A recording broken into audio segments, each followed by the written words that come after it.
Well, welcome everyone. I'm Father Terry Moran, and I serve on the steering committee of Nuns Against Gun Violence. And it's my great pleasure to welcome you to Nuns Against Gun Violence first webinar, Beating Guns, Hope for People Who Are Weary of Violence. A special welcome, of course, to our keynoter, Shane Claiborne, and our two religious women speakers, Sister Patricia Millen and Sister Annette McDermott. Our webinar this evening will be recorded, and I'll send the link around. So in whatever way you got the invitation, you'll also get the recording. Before our opening prayer, I'd invite Angela Howard McFarland to give a little introduction to Nuns Against Gun Violence for those of you who might not be familiar with our very new organization. So Angie. Thank you, Terry, and thanks to all of you for being here. It's really exciting to see such a great crowd of people. Like I said, a lot of familiar faces and a lot of new folks as well. I'll tell you very briefly, Terry told me to tell you about the mission and history of Nuns Against Gun Violence in less than 2 minutes. So let's see what I can do. But the coalition was founded just earlier this spring when some of us who were doing gun violence prevention work in faith-based spaces or particularly as justice promoters for congregations of women religious wanted to speak with a united voice, wanted to find a way to use our collective power and our collective strength, not only as faith-based organizers, but particularly around the moral authority and the experience and history of women religious in this country and beyond. And so decided to band together with our collective efforts. The whole is always greater than the individual. And I'm so excited to tell you that over the months, we have over 50 religious congregations officially as members of Nuns Against Gun Violence. And if you do the math, we're representing about 30,000 people. That includes sisters, associates, lay people who work as staff, allies. It's a huge number of folks who have joined in this particular organizing effort. And then from that, of course, so many other gun violence prevention organizations doing this work that we continue to partner with and to learn from and to really capitalize on their expertise when it comes to things like federal legislation, survivor support, et cetera. So part of what we've had to do is do some of the advocacy work, do some of the prayer and creating vigils and novenas and toolkits, but then back up and do the business of coalition building. And so let me just tell you our mission statement so that you can have a sense of what it is that we're about. And then because I can't multitask, as soon as I'm done speaking, I'll drop a few links in the chat so you can see what we have as a makeshift website right now on the Sisters of Mercy website that tells you a little bit about what we've done and our mission statement. I'll drop a link so that you can join our email list in case you are not already on it.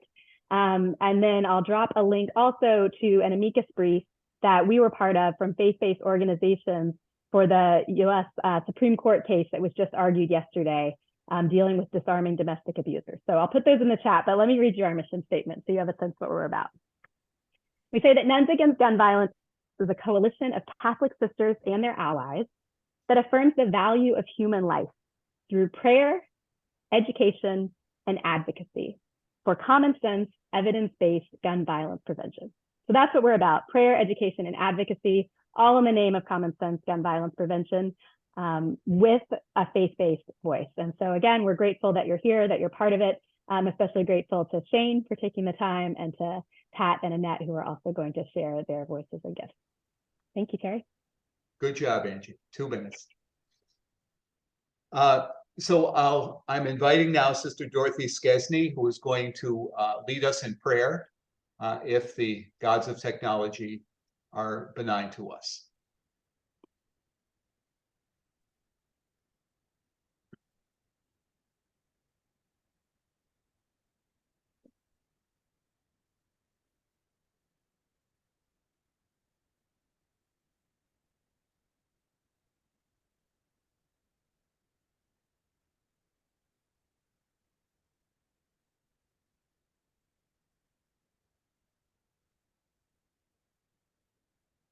Okay, it looks like the gods of technology are not benign to us. So maybe if Dorothy can figure it out, we can use it, as Angie suggested, as a closing prayer. So it's my great pleasure now to introduce our keynote speaker this evening, Shane Claiborne. Shane is a native of Tennessee, and he's a speaker, a writer, an activist with a passion for the gospel of peace and justice in a dizzying number of areas. He founded in 1995 the Simple Way in Philadelphia, an intentional Christian community that began in a protest of unhoused people who took over a Catholic church in North Philadelphia. They very cleverly put a sign in front of the building that said, "How can we worship a homeless man on Sunday and ignore one on Monday?" So galvanized by that act of resistance of unhoused people, Shane and some others started the Simple Way, which grew into a neighborhood, intergenerational, multi-faith community that, as I said, just celebrated 25 years, which is a wonderful accomplishment. Shane is also a prolific author. Some of his books include The Irresistible Revolution, Living as an Ordinary Radical, Jesus for President, which he wrote in collaboration with a friend of mine, Chris Haw, and which I suggest we all read as we prepare to vote next year. And the book that inspired our inviting him for this webinar tonight, Beating Guns, Hope for People Who Are Weary of Violence. Certainly, I think it's the best single book that you can offer to people of faith who want to be able to dialogue across ideological lines on the question of gun violence.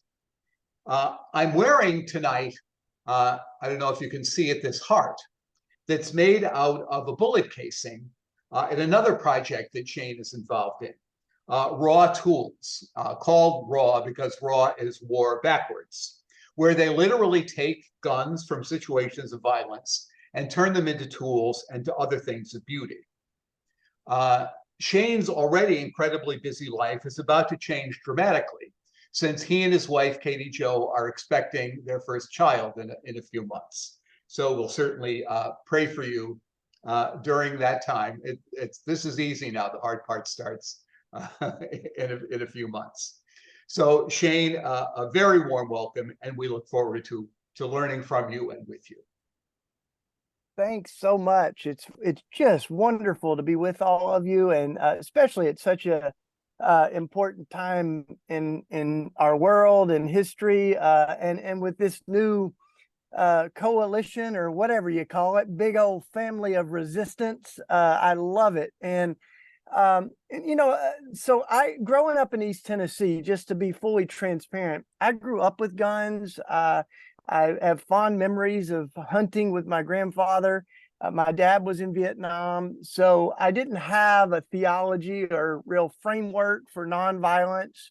And in some ways, there are advantages to that. You know, I really find myself having a lot of reasonable, generous conversations with gun owners, with folks that are concerned about gun violence. So I hope this conversation, you know, we're going to leave time for dialogue.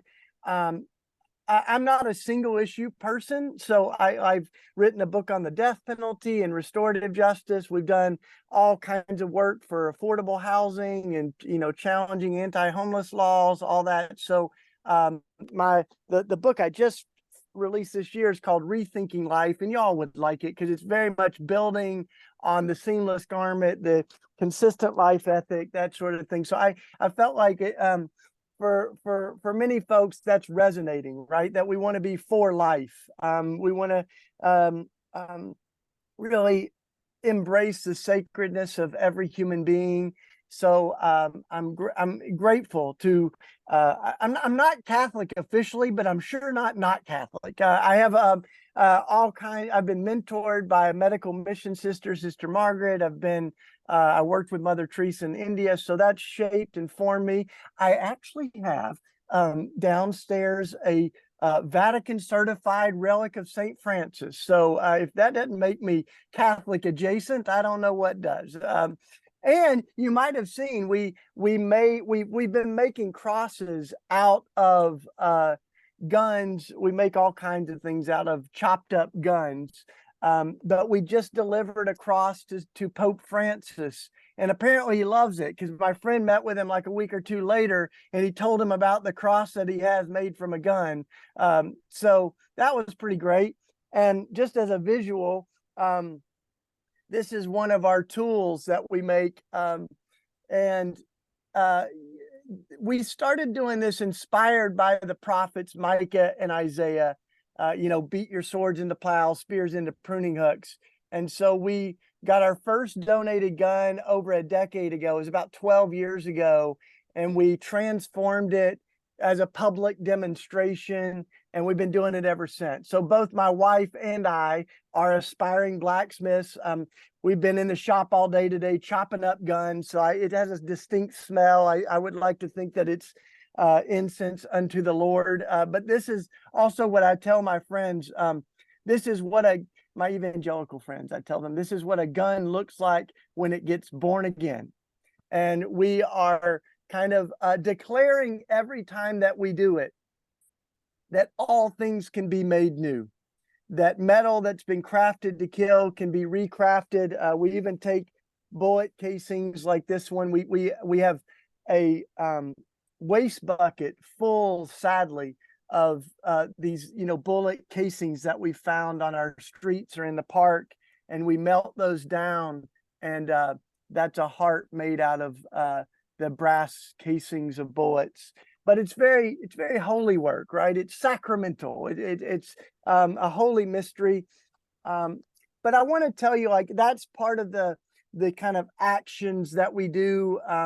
We can talk more about that, but I want to, do my job as I get us thinking about how we got here when it comes to gun violence. And just I know I was given in my notes that you don't need a 101 course on gun violence. I don't need to convince many people that this is a crisis in America, but just to kind of center us as we get going tonight, I'll just say a few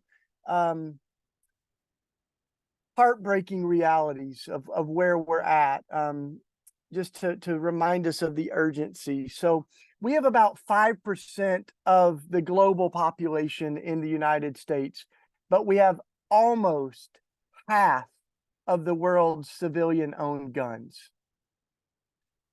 Almost half. And right now we have more guns than people in the United States. More guns than people. Here's another thing that's interesting, though, because as we think about this, I think it's really important to kind of have our bearings on this. Most Americans live unarmed.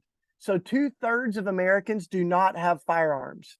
What that means is that 1/3 of Americans own more guns than we have people.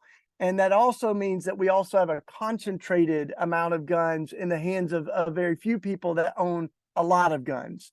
I differentiate between gun owners and gun extremists. I think that's helpful language. The gun extremists, I would say some of them would fall into the category of folks that we profile one in our book that has over 4,000 guns. And that's when you sort of go, you got a problem, right? And that's where, I want us to talk about, there's 3% of the US population that own about 150 million guns. So that's about half of the guns that are owned in America, owned by 3%. So that's one part of the reality. We've got 5 times more gun dealers than McDonald's restaurants. That's a lot. And I always say that's not an argument for more McDonald's, but less gun dealers. We have the mass manufacturing of guns is uniquely American, and I'll say a little bit more about that. But we right now are manufacturing 9.5 million guns a year. So that's about 26,000 guns a day made in America. 1,000 guns an hour. 1 gun every 3 seconds. So those are pretty stunning facts. And obviously, where there are more guns, there are more gun deaths. We lead the world among our peer nations when it comes to gun deaths.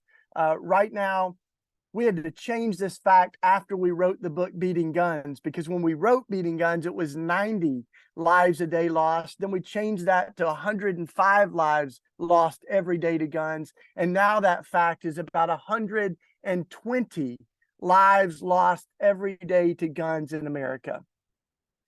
So that's 40,000 lives a year. In my lifetime, just to put that in perspective, I'll just throw it all out there. I'm almost 50 years old. And in the 48 years that I've been in this world, we've lost more lives to guns domestically in America than all the casualties of all of America's wars throughout history. So that's why we often say you can't be pro-life and ignore gun violence. It's taking a massive amount of life. In COVID, our gun violence hit record highs. So Philadelphia had over 500 gun deaths in 1 year just in our city. That's the most that we've ever had in the history of the city of Philadelphia. That same trend is true around the country, so that we are now we see guns are the number one cause of death of American children and youth. Number one, bigger than cancer or car accidents. Gun violence is killing our kids. African American kids are 10 times more likely to die from gun violence than other kids, white kids and other general kids in the U.S. population. So it disproportionately affects certain populations. But right now, it affects all of us. And we often think of the mass shootings, which capture our attention, and they should. They're horrific and so avoidable. But those mass shootings account for less than 2% of our overall gun deaths in America. So it's important to remember, within the kind of crisis of gun violence in general, that those mass shootings, as terrible as they are less than 2% of our overall gun deaths. Here's another interesting part of gun violence that I think it's important to talk about, is that suicide accounts for more than half of our gun deaths. And the reason that guns are so important to talk about when it comes to suicide is because they are so unforgiving. They are so effective in taking someone's own life. When someone attempts to take their life with a gun, they usually don't get a second chance. Around 95% of people who attempt to take their life with a gun die. But what's interesting is that the flip side of that is also true, that when someone tries to take their own life without a gun, 80 to 90% of the folks survive, and they actually get a second chance. They're able to get help or rethink the crisis that they're in.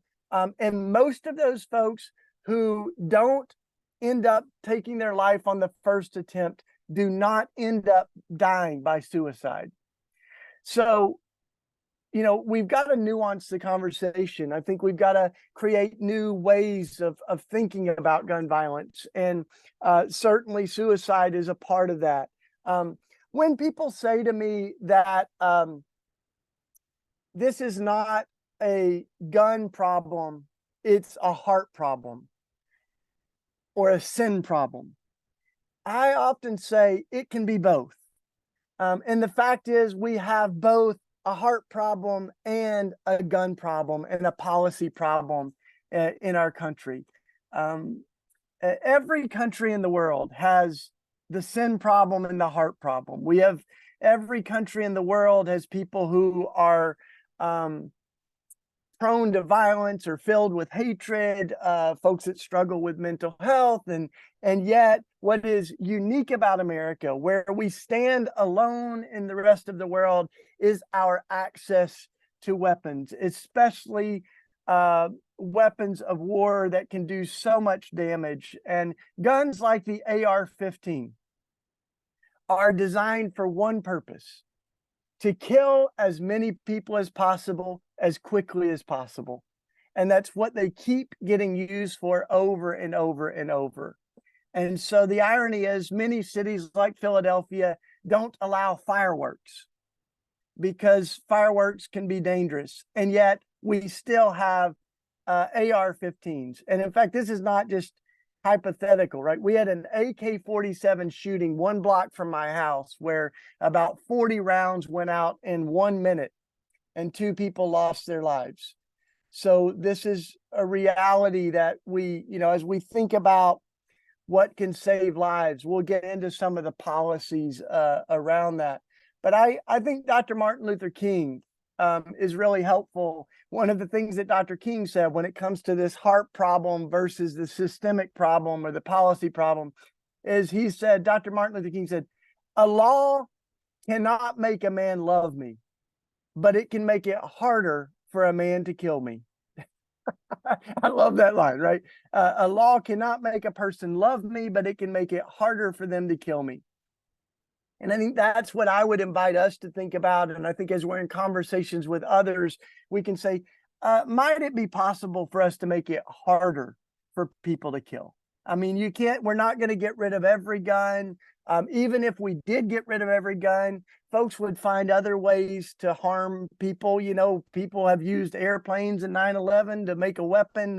We've seen someone turn a pressure cooker into a bomb in the Boston Marathon. So it's totally true that this goes beyond a gun problem, that there is a manifestation of violence, that we see guns really allowing sinful people to do so much harm. And this really goes back right to the Garden of Eden, where the inaugural act outside of the Garden of Eden was the murder of Cain and Abel. And I always as we were writing our book, we found that the first time the word sin appears in the Bible is after that murder. That's the first time that we see the concept, the phrasing, the word sin is that murder of Cain and Abel. And of course, we remember, I'm, a little intimidated talking to a bunch of nuns and clergy and religious about scripture, but that the blood cries out to God from the ground, right? And some of my Jewish friends have really helped me understand the depth of that. Two of the things that they point out is that the word for blood is plural. It's not just Abel's blood that cries out but it's all the blood that's been shed throughout history. Michael Brown in Ferguson, the Native Americans who were killed, all the lives that have been lost, Breonna Taylor, we can say their names, right? Anytime blood is shed, it cries out to God from the ground. And the other thing my Jewish friends have taught me is that verb is not past tense. It transcends tense, and it's actually also operates in the present tense. So it wasn't that Abel's blood cried out, but it still cries out. And all of the blood that we've shed cries out to God. It breaks the heart of God.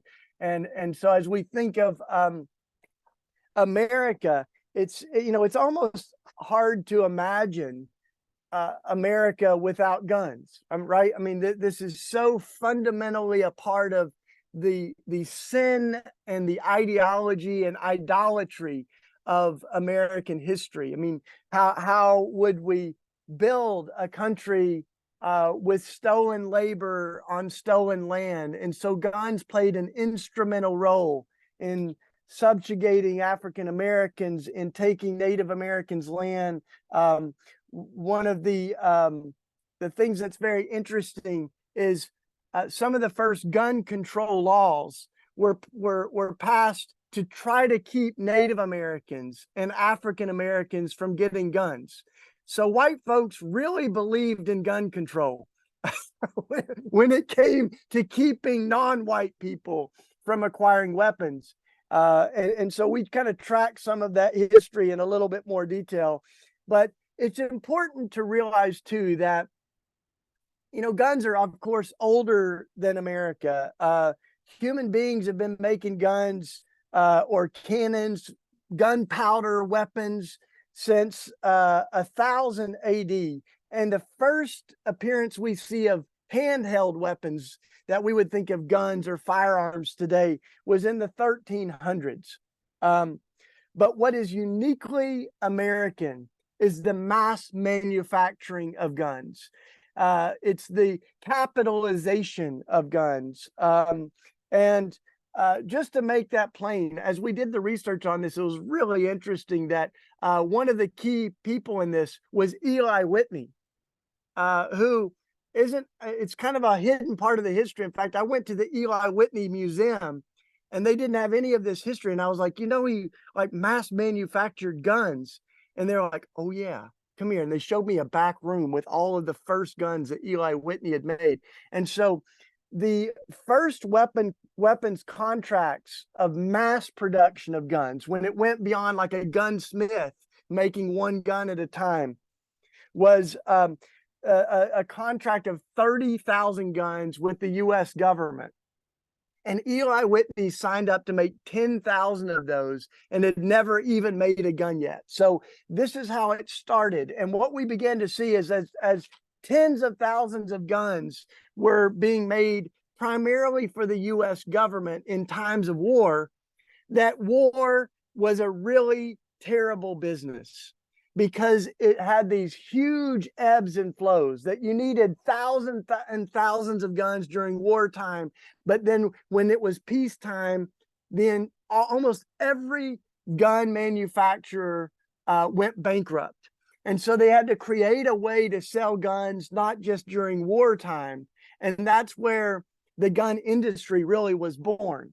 I'm not going to get into all the weeds in this. I've taught whole classes on it, but I find it absolutely fascinating, right? That a lot of the original gun pioneers, the gun capitalists, they were business people. They didn't really care about guns. They cared about money.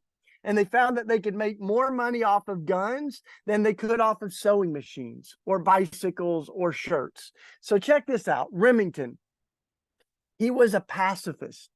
He was maybe not a good one, but he was technically a pacifist. He was a poet, a deeply religious man. Daniel Wesson from Smith & Wesson was a shoemaker. Smith of the Smith & Wesson was a carpenter.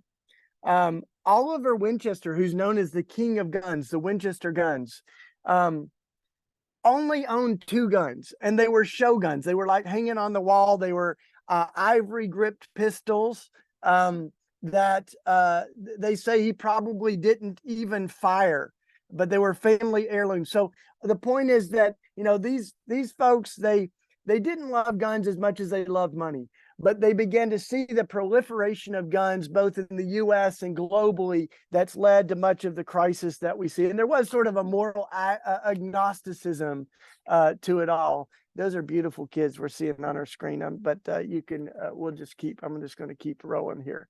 So I think that, this is some of the backdrop that's led us to where we are now, where we see the Second Amendment. One of the things I want to say about the Second Amendment is that when the Second Amendment was written, guns only fired 1 round or maybe 2 rounds per minute. So the authors of the Second Amendment wrote the words "well regulated" into the Second Amendment, and it was seen as a right of militia. That's why it's written in there. Before the U.S. had a standing army, there were state militias that were sort of like your state military.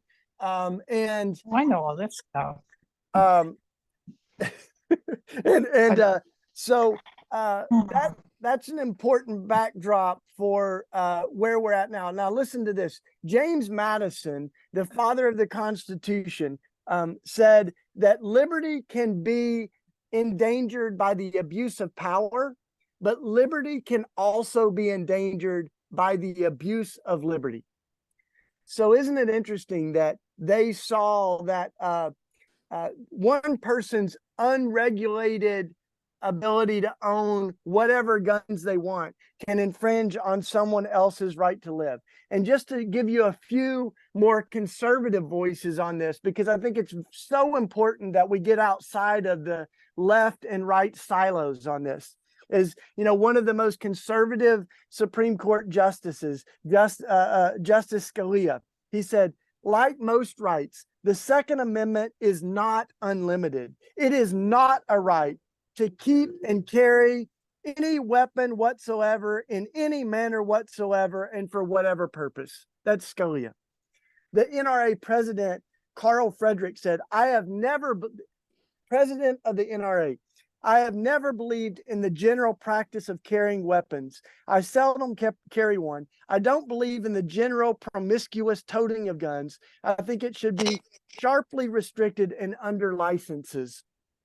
And Ronald Reagan said, I do not believe in taking away the right of the citizen for sporting, hunting, and so forth, or home defense, but I do believe that an AK-47, a machine gun, is not a sporting weapon or needed for defense of a home. So that's Ronald Reagan, right? I mean, it did help that the Black Panthers marched armed on the Capitol, and he came out strongly for gun control. But anyway, so these are important voices, though. And as we think of the problem, so here's where we're at. This is the good news. Is 90% of Americans want change, 90%. But here's what's also interesting. A vast majority of gun owners want to see common sense gun laws. So when you get very particular on those, it can be 70 or 80% of gun owners who want to see gun law changes. And some of those are things like access of domestic abusers to acquire firearms, a limit to the capacity that guns can shoot to like 10 rounds without reloading. So entire coalitions like Hunters Against Assault Weapons, gun owners concerned about gun violence are really moving the envelope when it comes to some of these changes on gun laws. So you say, like, what's the problem? And I would say part of the problem is the gun extremists, right? Where, groups like the NRA, the National Rifle Association, have become one of the biggest lobbying groups, one of the most powerful lobbying groups in the country. So in 1998, the National Rifle Association, 1998, became the biggest contributor to congressional elections. They spent $40 million on elections a decade later, $10 million to oppose Barack Obama, and then the largest sum, $30 million to help Donald Trump get elected. So what's interesting, though, is even if we take the National Rifle Association at its word and they say we have 5 million members, this is what's important. That means over 90% of gun owners are not a part of the NRA. And right now, recent statistics show that a majority, up to 62% is the recent stat, of gun owners find themselves in conflict with the ideology and the uncompromising rhetoric of the NRA. So we've got to find coalitions that can reach out to sensible gun owners and others that I think can really help us move the envelope. Now, one thing we can learn from the NRA is that their engagement of politicians is twice that of the average U.S. citizen. So they are very active in contacting their legislators. And Martin Luther King said, those of us who love peace have got to be just as organized as those who love war. And I would say those of us who care about gun violence have got to get as organized as those who have been the champions for the guns. We've got to become the champions for our kids, right? And the champions for our country. So just a couple other things, and then I'm going to make sure I leave room for conversation. But one of the things that we saw as we researched this is that not only is this a policy crisis, but it's a spiritual crisis. And that's part of why we wrote the book Beating Guns, is we found that the largest group of gun owners in America are Christians. Christians own guns at a higher rate than the general population. We're the largest group of gun owners and evangelical Christians in particular, but it's also true across the board that Christians own guns at a higher rate than the general population. And this has everything to do with fear, right?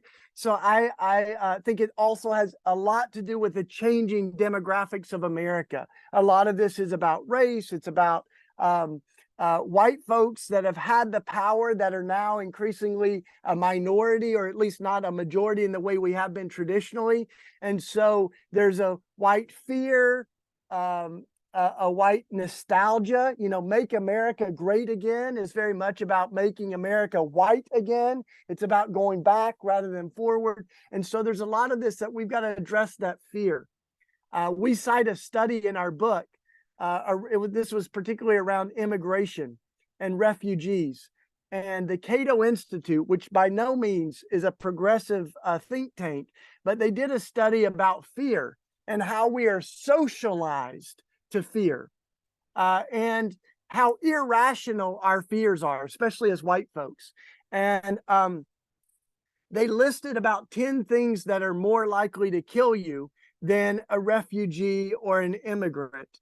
And among those things are cows, roller coasters, lightning, falling down the stairs, more likely to kill you than a refugee. This is one of the ones that I thought was most interesting. It was a vending machine falling on you is more likely to kill you than a refugee or immigrant, right? But we are socialized. We're conditioned to fear. And so I think that's part of what we've got to address. And the faith community can play a major role in that. And saying perfect love casteth out fear.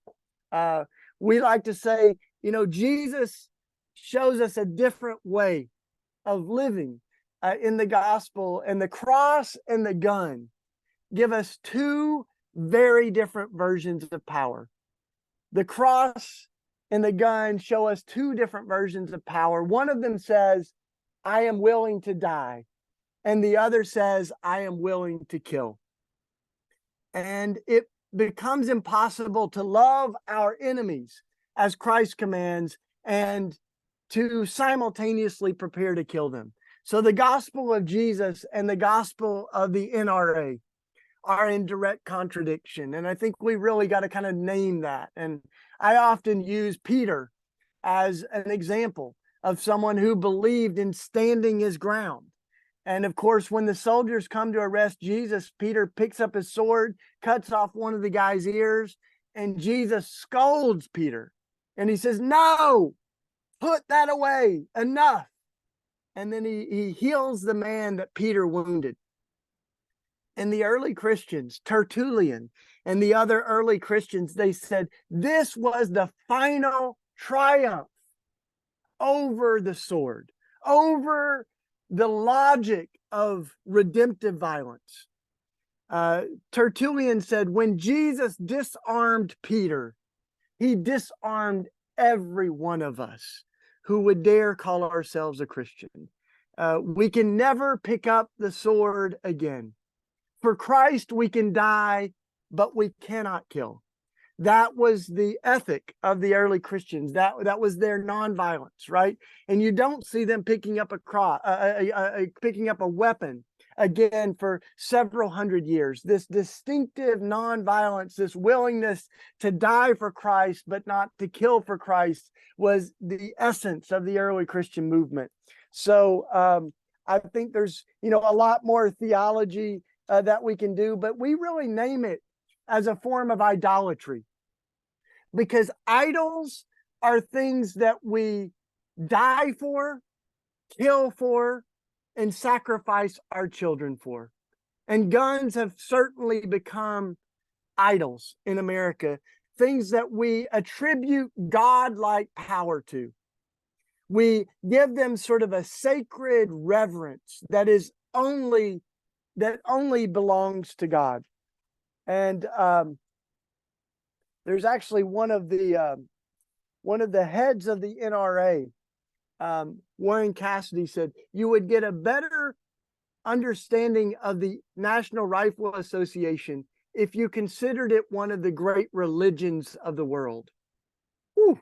So that's dangerous language, right? But that is, I think, what we, that don't, some may trust in chariots, some may trust in horses, some may trust in their Glocks, but really this is about faith and fear. It's about love, loving our enemies, and it goes to the very heart of the gospel. And so, I think seeing it as a spiritual crisis as well as a political one becomes really important.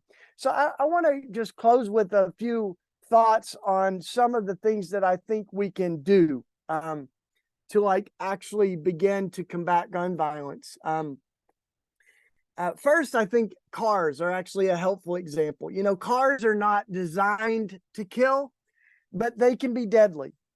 And so we've learned a lot of lessons about how to keep people safe from automobiles. You have to show that you know how to drive a car before you get a license. Crazy idea, right? If you abuse your right to drive a car, you can lose your license. There are consequences. If we have age limits, we have drinking laws, we now have texting laws as technology has evolved. And there's not just the legal side, but there's the technology side too, where we have airbags, we have seat belts. We've tried to improve our technology so that cars are safer. We've done research to try to figure out what is effective in saving lives. Now, when we think about the gun industry, it is one of the most unevolved industries in our country. Gun laws have almost not changed at all. In fact, there are more regulations on toy guns than on real guns. So Terry, if you shot me with a Nerf gun and it injured my eye, I can actually sue Nerf. They are responsible for that, right? But the gun industry has an immunity that it is exploited over and over and over. Now, some of that's changing. There's a lot of lawsuits right now that are challenging that immunity and who is responsible when lives are lost. Gun dealers that are irresponsibly selling guns. In many states, you don't even have to report stolen guns. It's not a law that you have to report stolen guns. So there are a lot of guns that I would put quotes on. They're stolen. They disappear from the gun shop, but they're not even reported. So there's all kinds of loopholes and ways that guns end up on the streets. And we need to be researching this. But one of the things that's so interesting is that the gun lobby has been very effective in preventing research and public knowledge of irresponsible gun shops and the people who are profiting off of the loss of life. So it's similar to how tobacco companies didn't want anyone to know that tobacco caused cancer. All the tobacco companies tried to keep that research from being made public. And the same thing has happened right now under very particular laws when it comes to research that would save laws when it comes to guns. So we need to be able to see the gun shops that are irresponsibly trafficking guns, where guns get tracked to, where they were originally sold. There's entire ethical codes that there's a 10-point code of conduct that we ask gun sellers to adhere to, that was drafted by Mayors Against Gun Violence. So there's some really concrete tools. And the other thing is, just as with cars, technology has a role to play. We know that we have the capacity to create smart guns that operate off of a fingerprint technology.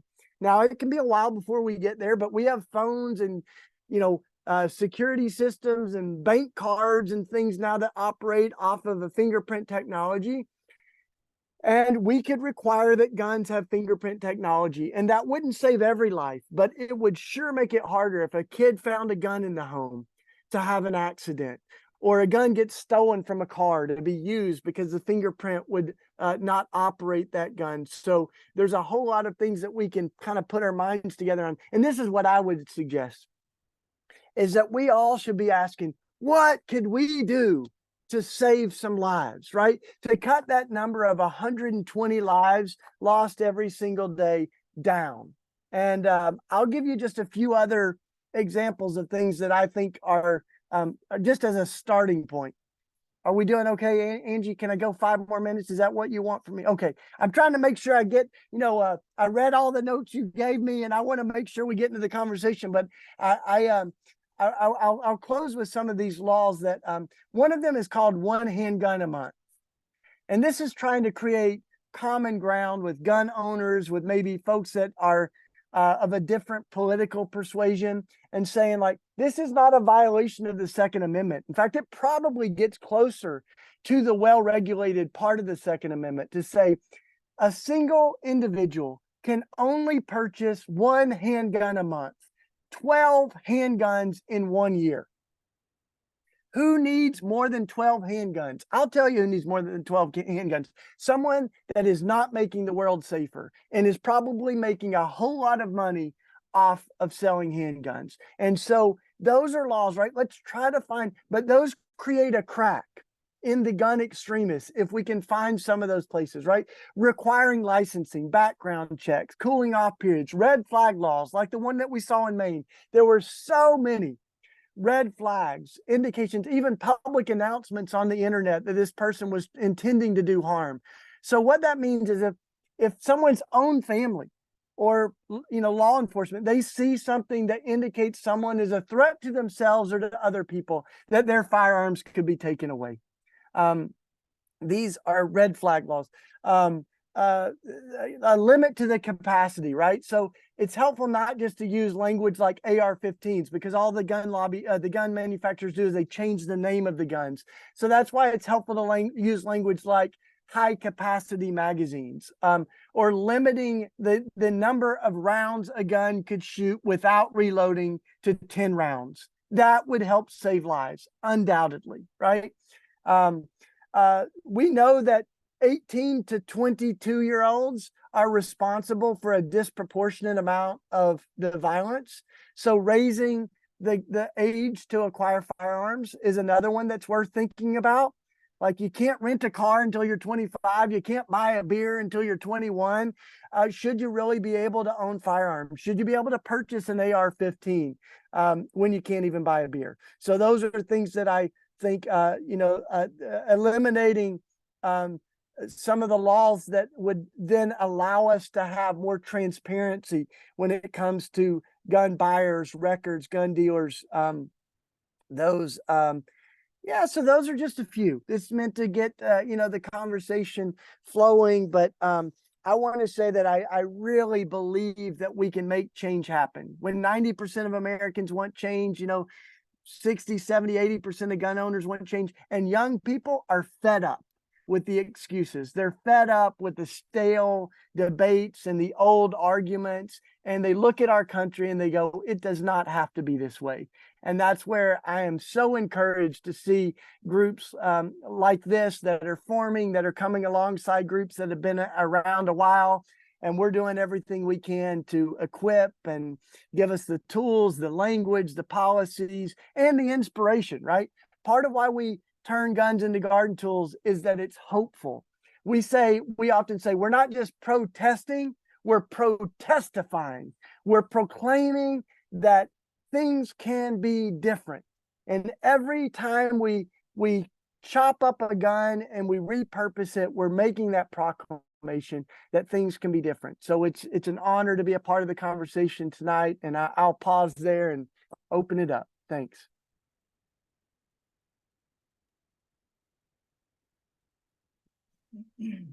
Thank you so much, Shane. And before we open it up to conversation, we have 2 more shorter presentations from 2 women religious, 2 sisters.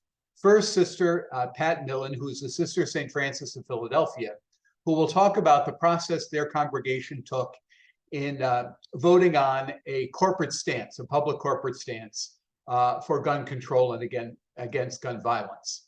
And then after Pat, we'll hear from Sister Annette McDermott, who is a Sister of St. Joseph of Springfield, Massachusetts, who will talk about the outreach that her congregation made to a community that was affected by gun violence. So, Pat, take it away.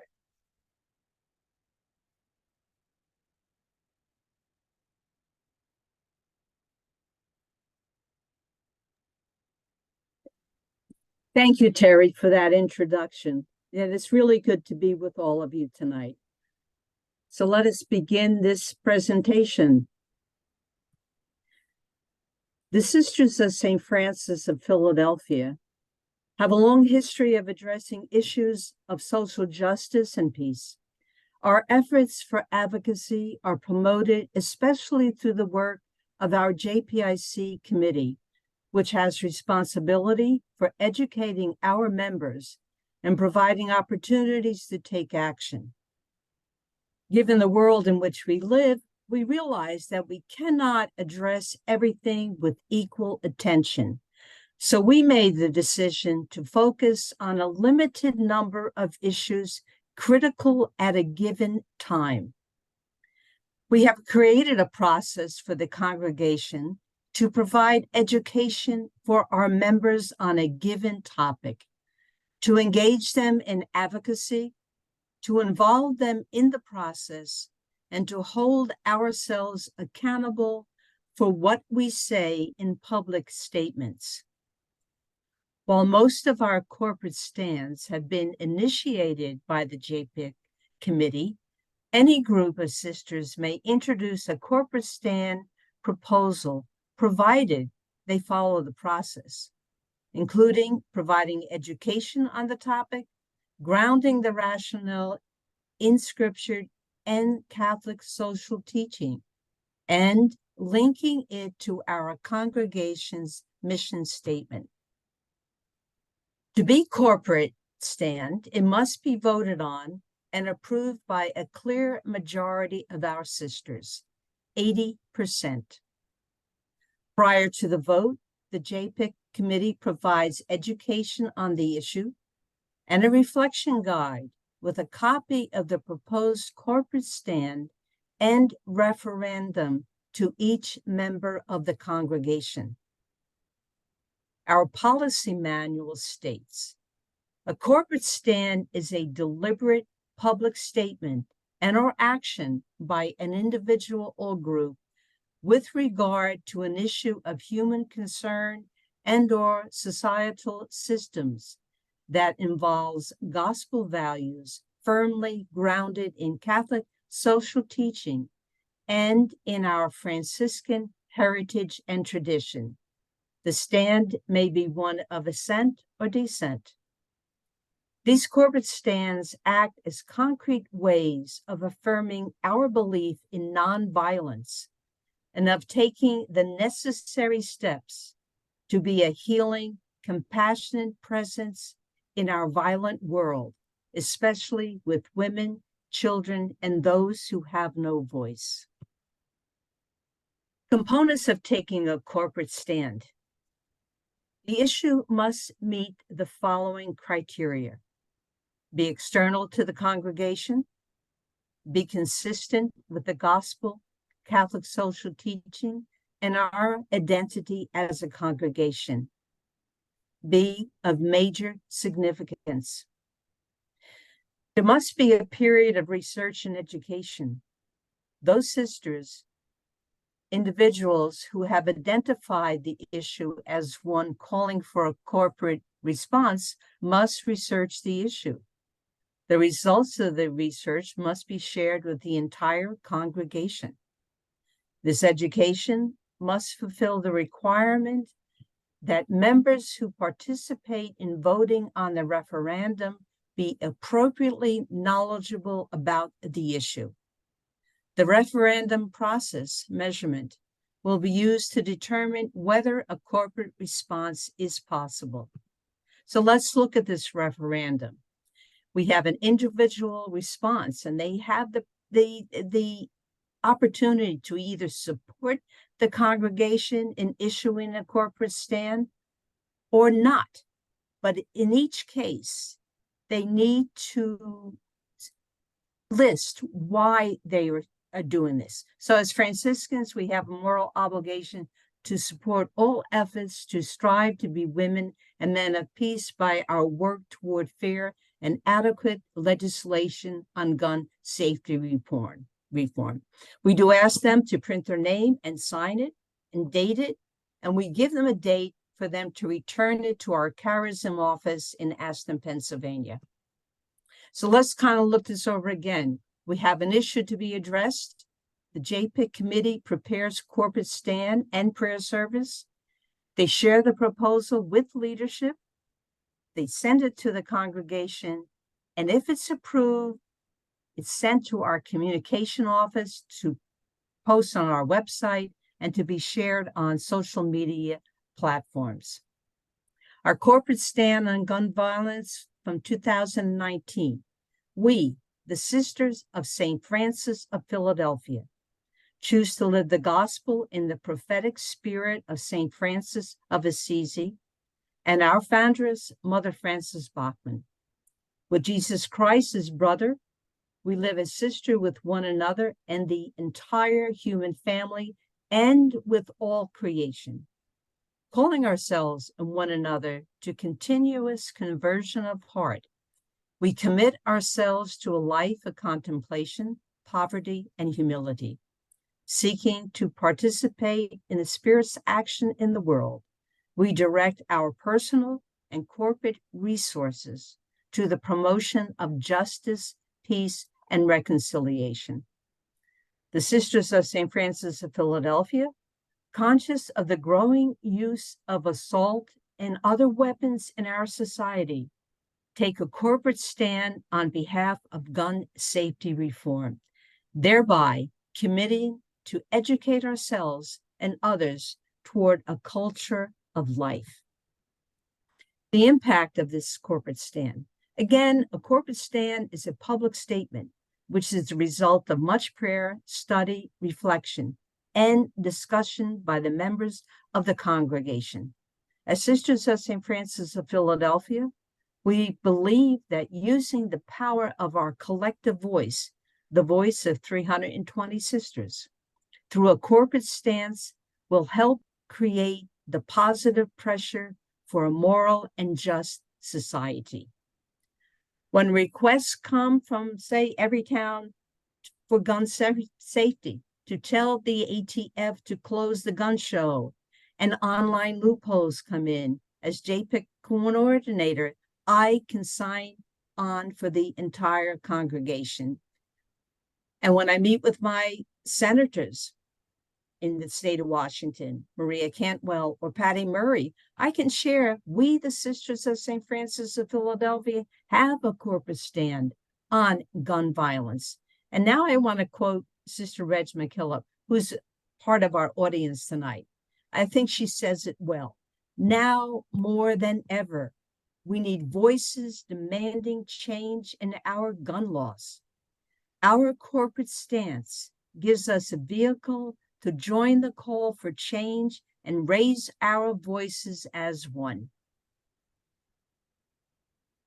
And you need to implement your corporate stand. Send an email blast to your sisters, associates, staff. Post it on your external website. Post it on your internal website. Post action alerts on your internal website. Share on social media. Print and display information at your mother house.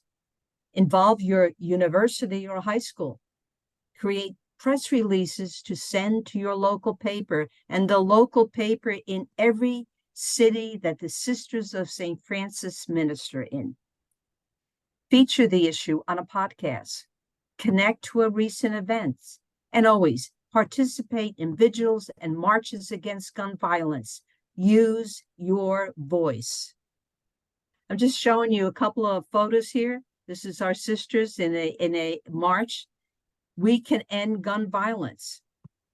And our college, our university, Newman, had a walkout and march against gun violence. And finally, this was, I believe, the night of the vigil for gun violence in June.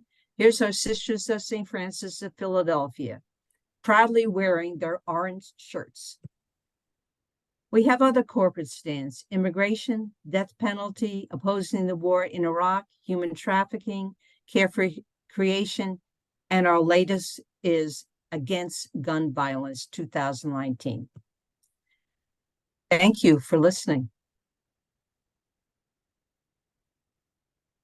Thank you very much, Pat. And thanks to your congregation for going through that process and continuing with it.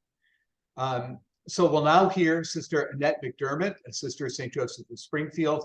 And after Annette, then we'll open the room up for questions or comments or observations to Shane or to Pat or Annette.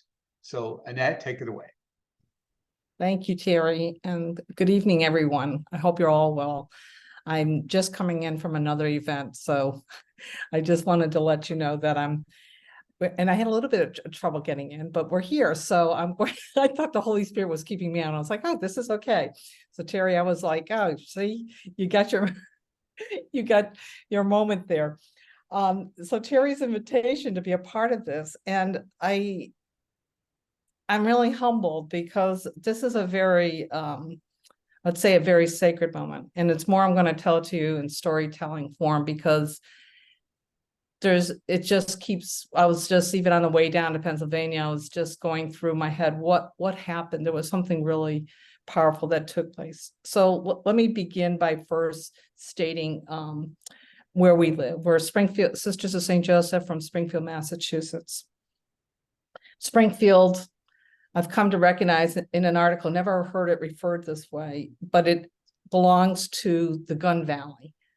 And that is coming from the Business Week, Bloomberg's Business Week article. And I was like, Gun Valley, I live in the Gun Valley? But when you recognize that in Springfield, Westfield, the Connecticut River Valley, you have, companies like Smith & Wesson, you have Colt, you have Savage Arms, you have many of the very early gun manufacturing. In fact, General George Washington established the armory very early on, before we were a nation. And we held the arsenal that would be supporting the revolution. So when we look at the history, and having grown up in the area, I have to say I never had that sense. Yeah, there was Savage Arm growing up in Westfield. Yes, I knew Smith & Wesson, but always didn't make the connections on the depth that I am today. And one of the realities that in that same article was $17 billion of revenue annually from those manufacturers. And I've just placed that because that's one piece, and the disconnect in a state that has the most liberal rules. The most liberal state with the strictest rules on guns control. And when you look at that and you say, okay, here we are thinking we're so progressive that we've had all of the, we're thinking about the violence, and then at the same time we are in Gun Valley. So that's one piece. The next piece is the tragedy of the family that happened in Springfield in August, where a young man who was struggling with mental health, it seems, and drugs, lived upstairs with his girlfriend, and downstairs was a grandmother who was taking care of her 3 grandchildren and a family dog. And the daughter had decided to go into work for a few hours to drop the kids off. And the neighbors upstairs, she recognized that her boyfriend was really not doing well and really got scared because he seemed really off, and said to called the daughter and said, listen, get the kids out. He's going crazy. I don't know what's going on. And it didn't come fast enough. The guns were not stored well, and he had access, got down, and he shot the grandmother, one of the grandchildren, and the others managed to get out, and the dog. When she received the call, she then tried to get across to the house, but did not arrive in time. And at least for her mother, her daughter O'Briana then went to the hospital, and the dog also had died. O'Briana would later die. The mother was in a car accident even on the way there. So it was just one thing after another in this day.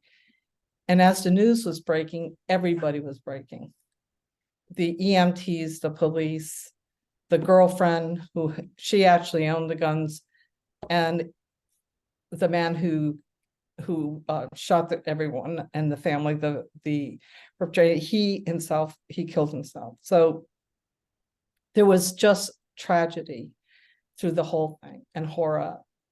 And you could feel in the community immediately got out, from the mayor, the government, the city, everybody was just reacting. And what can we do? I mean, on this case, there was a case where it was recognized as mental health, drug use, issues of too many guns, lack of storage, a good relationship, it seems, between the residents. And it's senselessness is basically all I could say to it. And in looking at it, our role, I mean, I just know we were praying, we were feeling it, and felt, what can we do? There was a parish, Our Lady of Sacred Heart, that's located not far from where all of this happened. And the family belonged to it, or at least one of the members, and they decided to host a vigil. The bishop became involved, the mayor, everybody got involved. The parish is relatively small in size on some levels. And I reached out to our sisters and I said, well, what do you think, there'll be a vigil. And one of our sisters is also a pastoral minister there, but she was sick that weekend. And I said, what can we do to be support to you? And she said, Annette, I'm sick, and yet here are some names, and let's, do you think I should just reach out to the pastor? And she was like, oh my gosh, she would just love that. So I reached out and I just said, Father Ryan, how can we be of support to you? And I'm saying, is there anything we can do? We could just, hand out leaflets, just help people to just do the simple things. It was nothing big. There's nothing to say, we know we want to be a presence. Sisters signed up, and they just responded, and about 25 of us came together and were able to just go to the parishioners and the leaders in the parish and just say, how can we be there with you? You just give us the assignment. And they asked us, would you wear these blue, they're sort of I don't know, some sort of vest that would help distinguish you in the parish? And we said, sure. And if you could give out the candles. And then people just kept coming in quietly, and the place filled up. There were motorcycle bikelists who belonged to a bike gang that were there. There was such a beautiful presence as well. And what we noticed was the sense of just our presence, of love, of healing. The bishop gave his words. The pastor, Father Ryan, sings so beautifully. But it was really just this sense of healing togetherness. I've never seen the city so many faces of the city together, and the recognition that this is who we are, that we need to just be with humility with one another, with compassion, not have any big solutions, because boy, are we at a point where the solutions just are not there. And how can we reach out to you? So we sang, we prayed, we stood together, and I thought there was something incredible to have the bikers, the sisters, everybody, the dog, there was a dog, everybody was there. And I thought, this is what we're missing today in this time of diminishment, of being there simply for one another. I have a couple of pictures. I can give you a sense of that. Just to give you, and they're just a couple, but this was just when we moved outside, and we were just standing there together. And it was, like I said, it was everybody. Here's some of the bikers. They were incredible presence. And I thought, what an incredible sense of community. And they have been there with GoFundMe. They have been there in every which way with this family. here's one of our sisters just lighting the candle. And this was the simple role of doing this. Now, to me, on some levels, it wasn't a big deal. It was the simplest of things. But when I spoke to Father Ryan and I've followed up with the others, they're like, no, you don't understand. We couldn't believe that people would just reach out. We knew you would come, but we didn't think you would, be able to say, what can we do?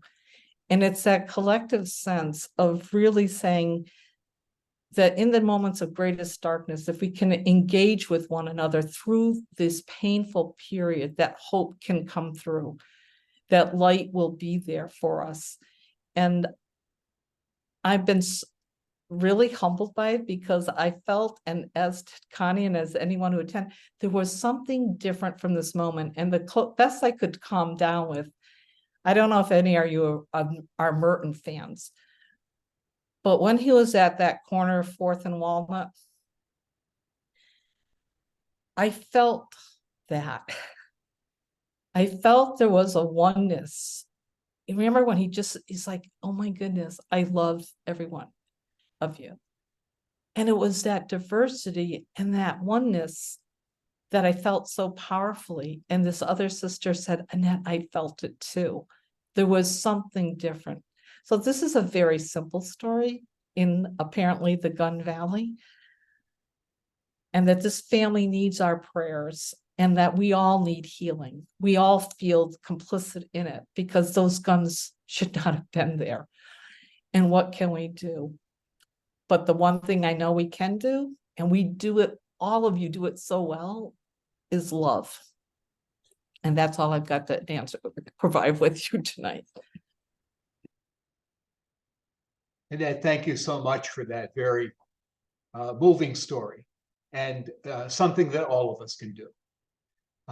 So we'll open up the floor now for any of you who have a question for Shane or Pat or Annette, or an insight of your own or a story of your own of what your community is doing in regard to gun violence. So please, if you can, use the raise the hand emoji. And if you can't, you can raise your physical hand. And before you share, remember to unmute yourself and remember to mute yourself again when you finish sharing. So the floor is yours.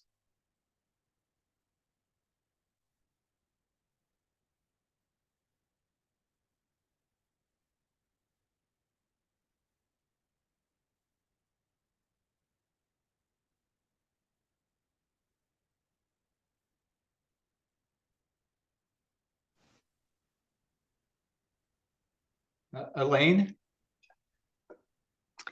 Yeah, good evening, and thank you for those presentations. They're really outstanding. I just want to share, I'm a sister of Holy Cross from the U.S. region, and our small community group just the other day, just last weekend, decided to take a look at the problem of toy guns.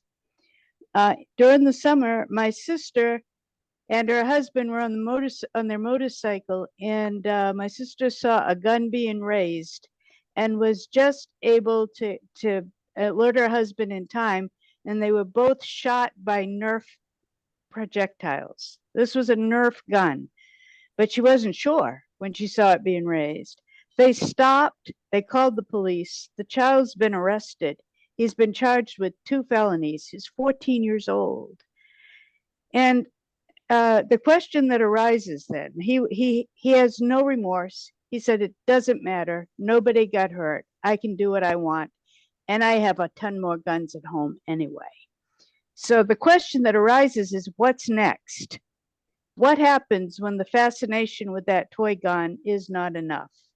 And so we have just decided just last weekend that we're going to start looking at this problem of toy guns. And if you go on, for instance, Amazon, and there's so many that look like assault weapons. So what do we do about that? And I wonder if anyone else out there has done any of that work. Thank you. Thanks, Elaine. Would anyone like to respond to that? I don't have input on other communities or other groups doing that work, but I do want to, this is not a shameless plug, I do want to encourage you to bring that work to the coalition, to the Nuns Against Gun Violence Coalition, because I think you're right about, we're not just trying, we are trying to disarm, right? And we are trying to reduce firearms that are out there in the world and reduce gun violence and reduce death, but we're also trying to change the culture, right? So it's a huge part of that work, I think, is that fascination and that glamorization of weapons. So I don't have resources on other folks doing it, but I just want to encourage you to bring that work to the coalition and see what partners you might get in it, because it is a culture change. So thank you. Okay, thank you.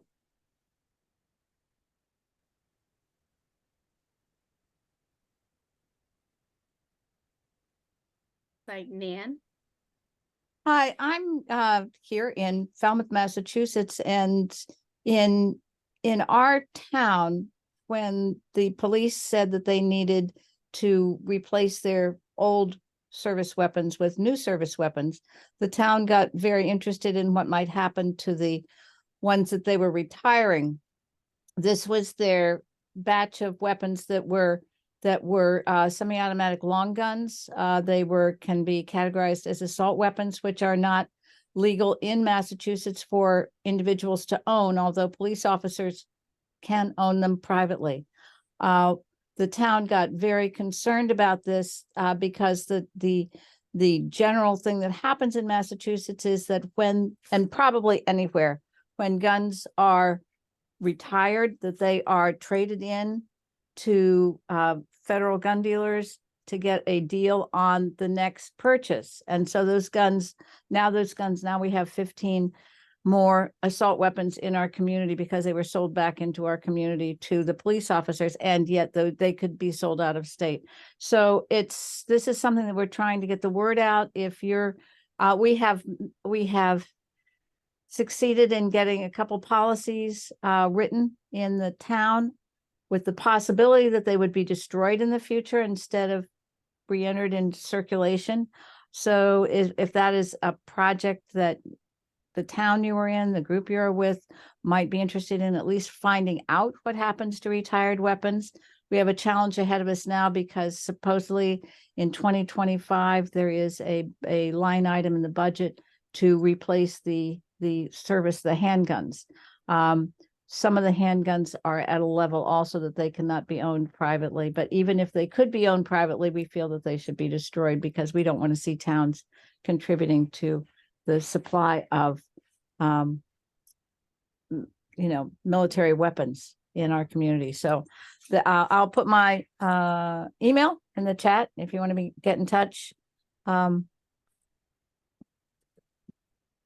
Please do.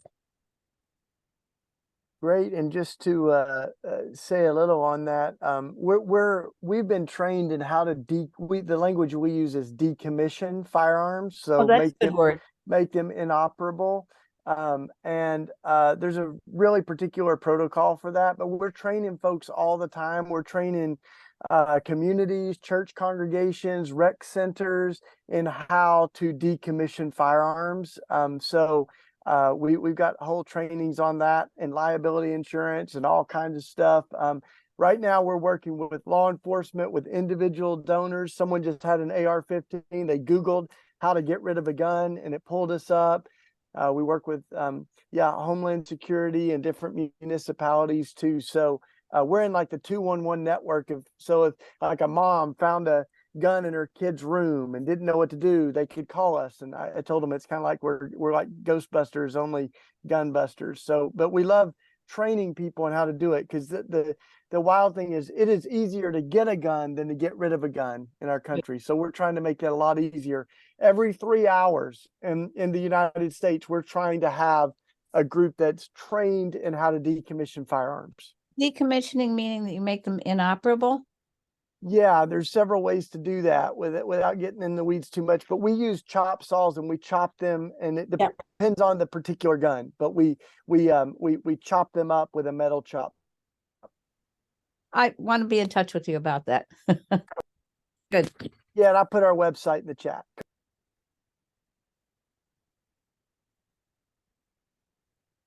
Shane, I liked your analogy of the NRA as a religion. Have you ever had any experience of converts from that religion? I mean, what appeals?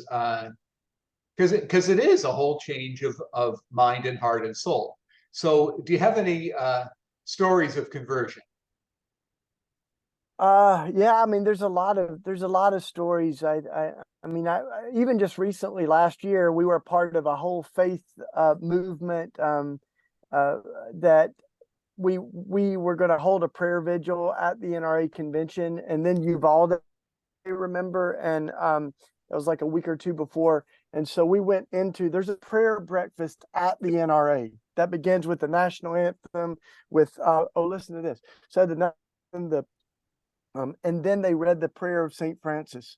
Lord help us. And we interrupted that prayer meeting by reading the names of the victims, and we were escorted out. We were, threatened with arrest. But I think things that we can do is center the names. But here's why I share that. When we walked into the NRA, someone recognized me and had read my books. And we had a really powerful conversation together and started talking about it. And I found that we had a lot of common ground. And I even found another guy that he told me, I'm a gun owner, but I've started reading my Bible. And he said, it's really, I got a lot of questions and them. And I think that we've got to make space for folks to change, and for folks to rethink things. Like they may still have a gun for hunting, but they may not need their AR-15 anymore. They may want to get rid of the handguns in the house. So there's small steps towards that. And even in our shop where we chop up the guns, we have free gun locks available to gun owners. And so those are just steps to say any step towards harm reduction, right? Or like maybe locking up a gun in your home. All those are preventative measures. So we try to meet people where they're at.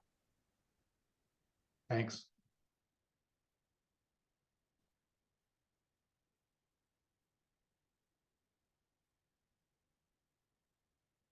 Anyone else?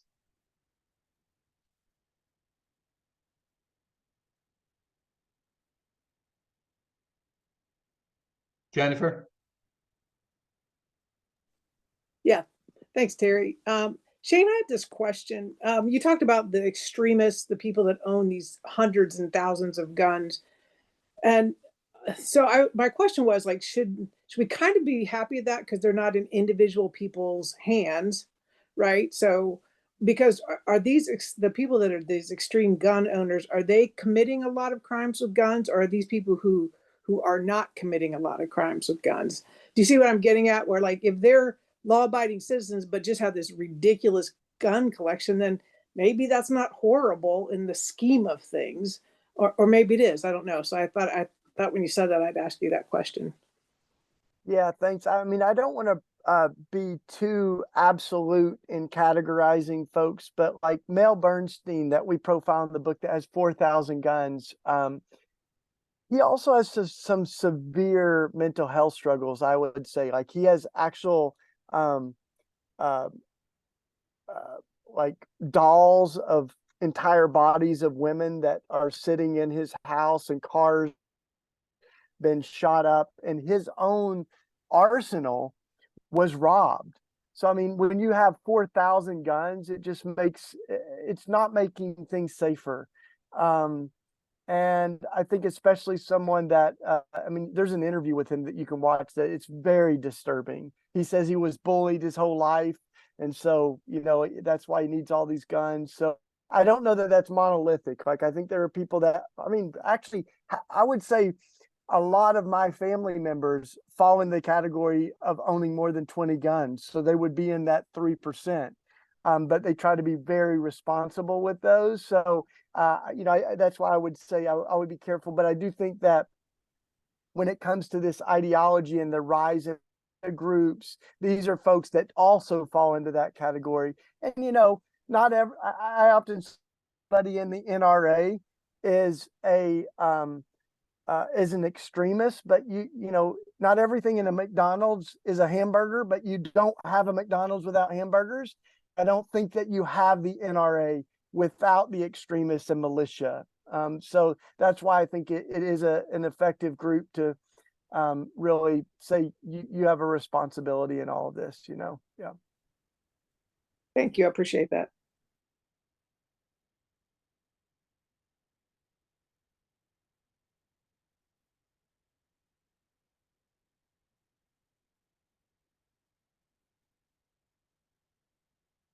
Anyone else?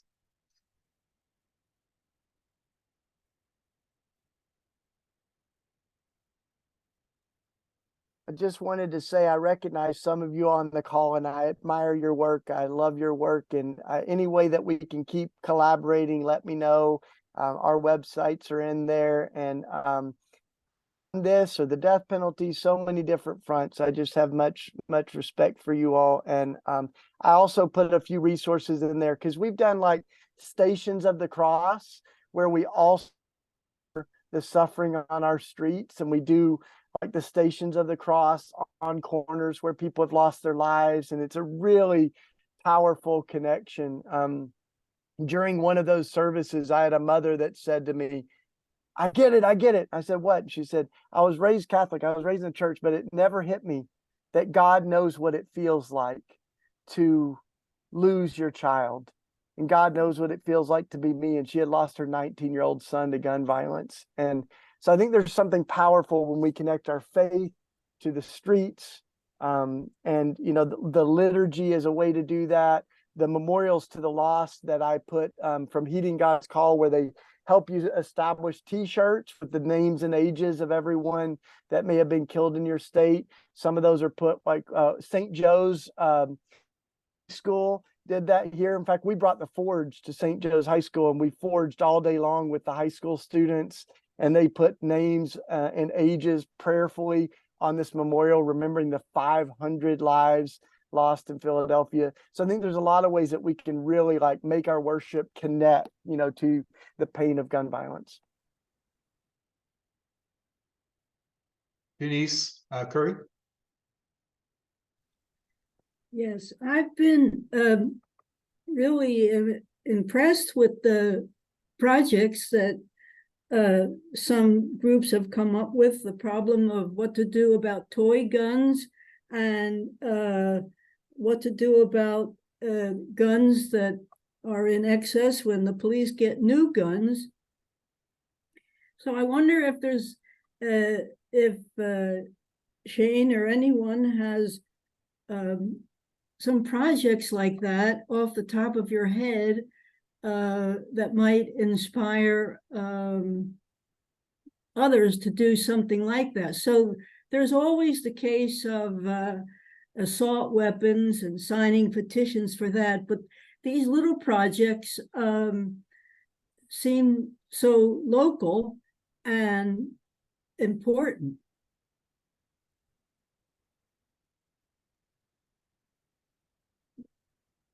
Well, just quickly, like on our website on rawtools.org or rawtoolsphilly.org, there's a link to donate a gun.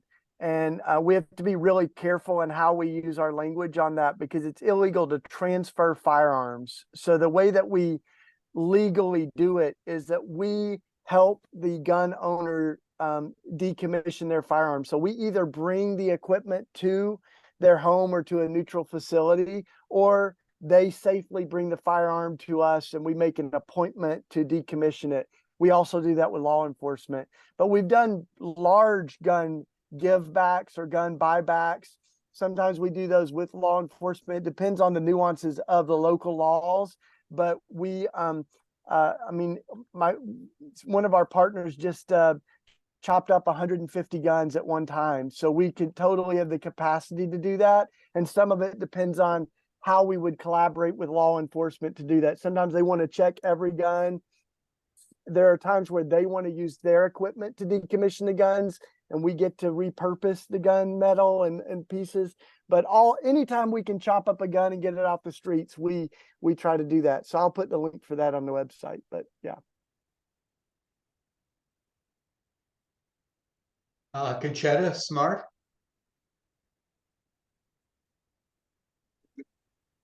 Oh, hi. I got on late because there were too many people on the call. So I'm not sure exactly if everybody talked about anything to do with gun shops and the amount of gun shops in towns or whatever. Anyway, I live in a small town, a very small town called Crete, Illinois. And in our town, there's 4 gun shops. And a lot of us are very upset about the fact that there are so many of them, and one right across the street from a high school, or not far from a high school, a couple blocks from it.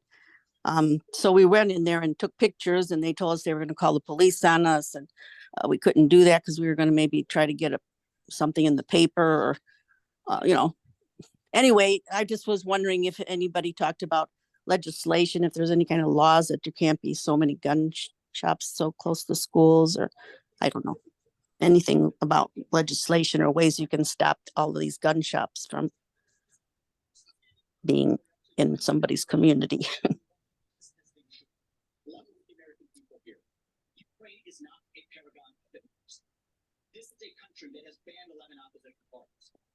I can't speak specifically to legislation about the existence of gun shops. I think there are some regulations, but mostly my understanding is those would be state or city and town based. So that might be something to look into if there are city and town or state regulations that are being violated. That could be a starting place. Most of the work, at least on legislation right now, would be around like the background checks that are being used at those gun shops, and are they actually following, the strict background checks that especially that we have since last summer federally to prevent any illegal sales or sales to people who should not be owning firearms. But I can't speak specifically to the existence of the gun shops in particular. So I'd encourage you to start with local, state, and town regulations and see what exists there. And then reach out if maybe we can be a resource in helping you advocate on that. But maybe Shane could speak more to that.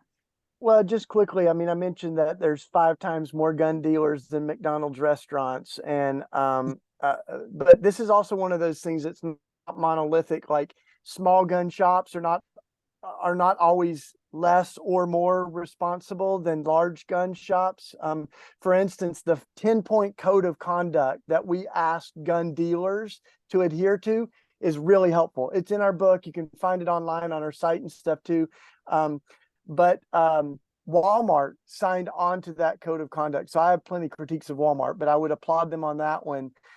Some of our local gun shops have not. So we hold protests and vigils, and we say, we're not trying to shut you down. We're asking you to voluntarily sign on to this code of conduct, and then we'll turn this protest into a celebration and leave you alone, kind of thing. So definitely ways to do that. Here's one stat that we found is 5% of gun shops are responsible for 90% of the guns used in crimes. So that's a very high concentration. What's difficult is that information of which gun shops are irresponsible has been confidential for the last 15 years, and we need to change that. We need transparency so we can know which of those gun shops are the irresponsible ones. Thank you. That was helpful. Can I use this moment for another plug for action that folks might want to take? Is that right now, again, based on the background checks and the ways that guns are sold, there's a loophole in the law, and you have an opportunity to give your public comment to the ATF, the federal agency that regulates this.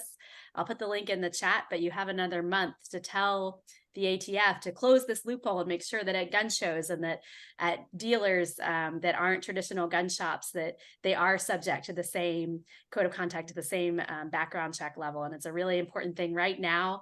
The gun violence prevention advocates, I think 3 to 1 outnumber those opposing these additional background checks. So we need to keep that pressure up and keep those numbers up. So I'll put that in the chat, but just a little plug while we're talking about gun sales to take that action.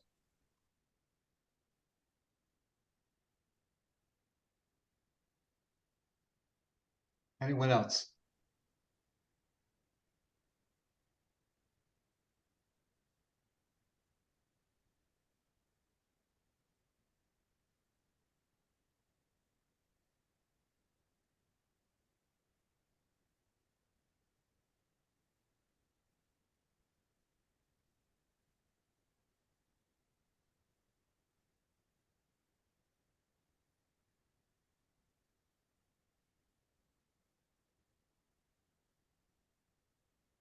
All right, well, I'll have one then. Shane is,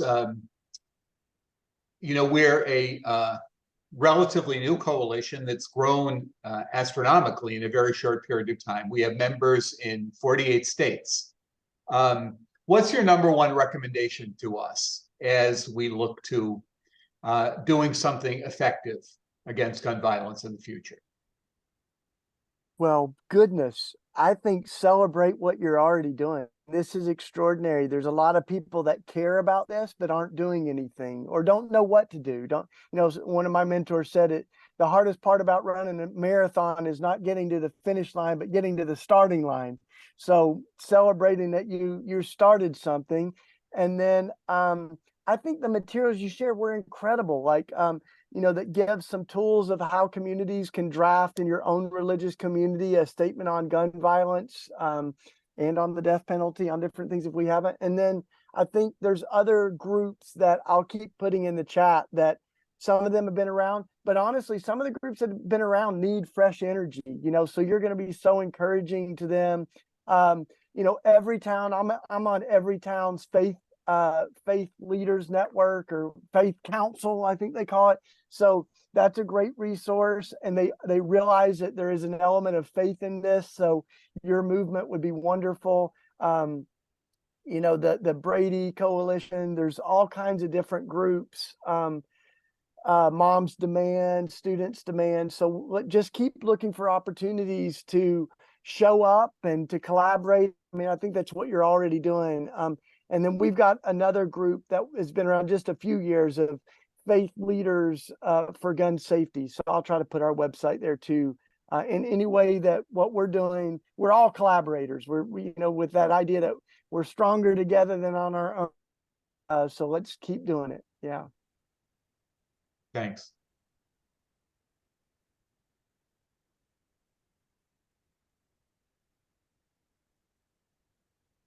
Any final question or comment?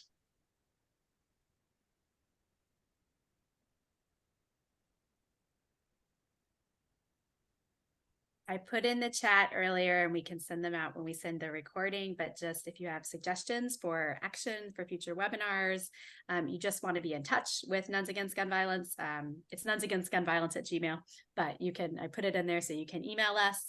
And then I also had linked earlier our statement on the Lewiston shooting that includes an action alert that, again, we know it's immobile, but we can't let up the pressure anyway, telling the Senate in particular, but both, to get on the ball and ban those assault weapons. We saw Jared Golden, representative from Maine, not only change his mind about sponsoring the bill to ban assault weapons in the House, but to apologize to the people of Maine, to his constituents. It was a remarkable turnaround. So it can happen. Those converts, right, from the NRA religion and the folks in power who can make some of these changes, it does happen. So that link, those were both in the chat a little earlier, but we'll send out the links that Shane put in and some of these other resources when we send out the recording as well. So thank you all so much. And thank you especially Shane and Pat and Annette as well, and Terry. Well, you just took my final thank you thunder away. So I would echo everything Angie said. Thank you so much, Shane, for your presence with us and for your very practical and very passionate presentation. And again, I don't know how you manage to work in all the areas you do.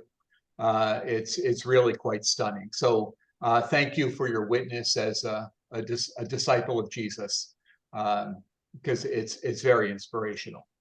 And we thought, when we set this up, we thought it was very important to have those talks by people like Pat and Annette, who give an insight into the stunning work that sisters all over the country and all over the world are doing to bring the gospel of peace and the gospel of healing to situations of violence.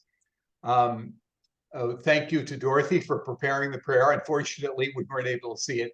In her office, they had some kind of internet shutdown. So the technology is great when it works. And we apologize that we didn't know there was a way to let more than 100 people in.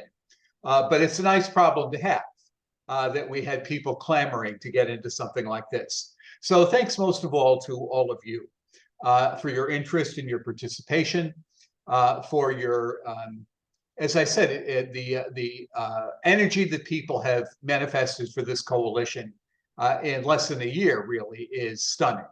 And so we welcome your thoughts and your suggestions. Again, as Angie said, our email is in the chat. Before we go our separate ways, I'd like to conclude with words that conclude Shane's book, Beating Guns. He says, and he prays, "May we be the midwives of a better world, through our prayers, by our lives, and with our hammers." Amen. So have a great rest of the evening, everyone, and you'll be hearing from us again. Good night. Thank you. Everyone, thank you so much.